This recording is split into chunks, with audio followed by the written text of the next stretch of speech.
Olá, a aula de hoje é sobre governo eletrônico e transparência, novas tecnologias gerenciais e organizacionais e sua aplicação na administração pública.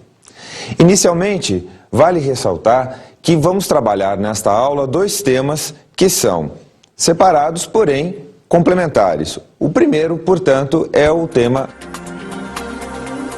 governo eletrônico. Inicialmente, o que é governo eletrônico?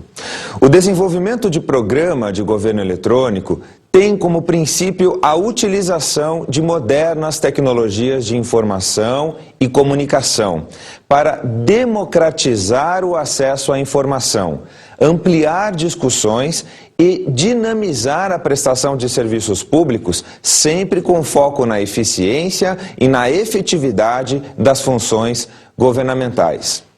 Quais seriam os objetivos do programa de governo eletrônico? O governo eletrônico, principalmente o governo eletrônico brasileiro, diz respeito à transformação ou às transformações das relações do governo com os cidadãos, empresas e também entre os órgãos do próprio governo, de forma a aprimorar a qualidade dos serviços prestados. Este, portanto, é um primeiro objetivo. Um segundo objetivo do governo eletrônico, promover a interação com empresas e indústrias e também, aqui o terceiro objetivo, fortalecer a participação popular por meio de acesso à informação. E, certamente, um dos grandes objetivos do governo eletrônico é tornar a administração pública mais eficiente. Como o governo eletrônico foi sendo estruturado e desenvolvido no Brasil?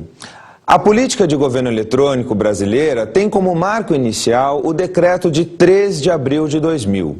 Este decreto criou um grupo de trabalho interministerial, que foi denominado Grupo de Trabalho em Tecnologia da Informação, GTTI.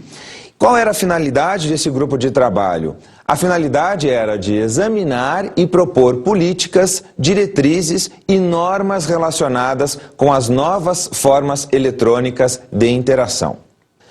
Por orientação do governo, o trabalho do Grupo de Trabalho em Tecnologia da Informação concentrou esforços em 3 das 7 linhas de ação do Programa de Sociedade da Informação.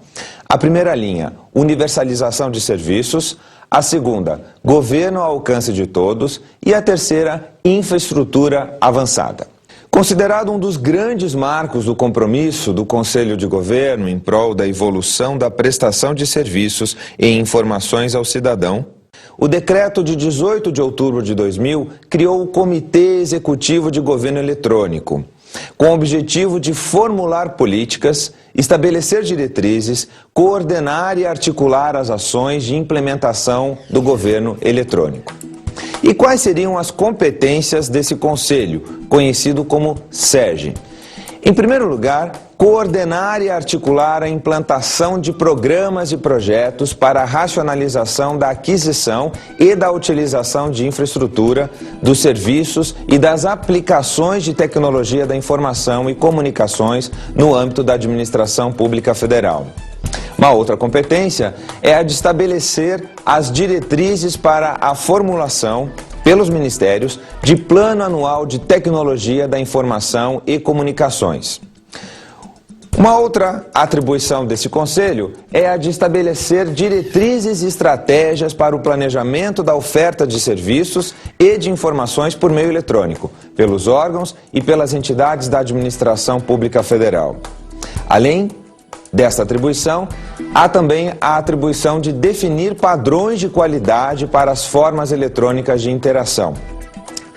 Competência também desse conselho é a de coordenar a implantação de mecanismos de racionalização de gastos e de apropriação de custos na aplicação de recursos em tecnologia da informação e comunicações, sempre no âmbito da administração pública federal.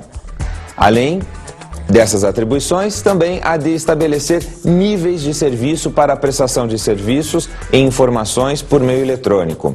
E, finalmente, estabelecer diretrizes e orientações e manifestar-se também para fins de proposição e revisão dos projetos de lei do Plano Plurianual de diretrizes orçamentárias e do orçamento anual, sobre as propostas orçamentárias dos órgãos e das entidades da administração pública federal relacionadas com a aplicação de recursos em investimento e custeio na área de tecnologia da informação e comunicações.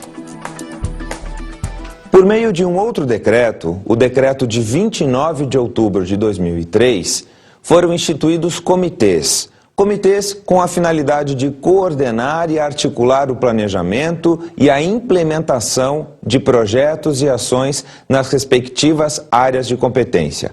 Foram instituídos 8 comitês técnicos que tinham as seguintes denominações no decreto. A primeira denominação, Comitê de Implementação do Software Livre. Depois, o de Inclusão Digital. Em terceiro lugar, o de Integração de Sistemas. Depois, o de Sistemas Legados e Licenças de Software. Na sequência, o Comitê de Gestão de Sítios e Serviços Online. Na sequência, o Comitê de Infraestrutura de Rede. Depois, o Comitê de Governo para Governo, conhecido pela sigla G2G, que em inglês significa Government to Government. Depois, o Comitê de Gestão de Conhecimentos e Informação Estratégica. Agora, é muito importante nós deixarmos muito claro quais são as diretrizes do governo eletrônico. As diretrizes gerais de implantação e operação do governo eletrônico funcionam no âmbito dos comitês técnicos de governo eletrônico, servindo sempre de referência para estruturar as estratégias de intervenção, sendo adotadas como orientações para todas as ações de governo eletrônico, gestão do conhecimento e gestão da tecnologia de informação em toda a administração pública federal. A primeira diretriz é a prioridade do governo eletrônico. E a prioridade do governo eletrônico é a promoção da cidadania. A política de governo eletrônico do governo brasileiro abandona a visão que vinha sendo adotada, que apresentava o cidadão usuário, antes de mais nada, como um cliente de serviços públicos, em uma perspectiva de previsão de inspiração neoliberal. É importante dizer que esta orientação é conferida pelo governo.